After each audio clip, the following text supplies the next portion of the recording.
ஆறுதலை சொல்ல வேண்டும், ஆறுதல் அடைய வைக்க வேண்டும் என்பதற்காகத்தான் அல்லாஹ் ஒரே இரவில் எந்த நபிமார்களுக்கும் கிடைக்காத மிகப்பெரிய ஒரு அற்புத ஆற்றலை தனது குதிரத்தை வெளிப்படுத்துவதற்காக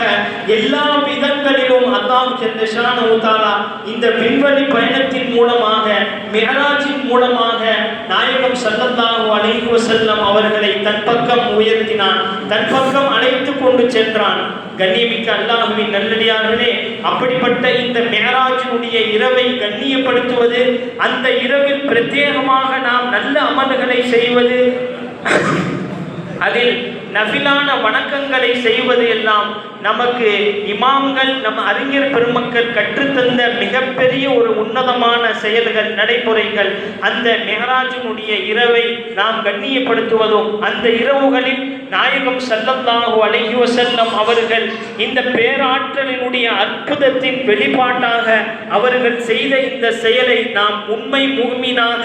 நம்முடைய ஈமானை நாம் வளர்த்து கொள்ள வேண்டும், அதை நாம் அதிகப்படுத்திக் கொள்ள வேண்டும். காரணம், சஹாபாக்கள் எல்லாம்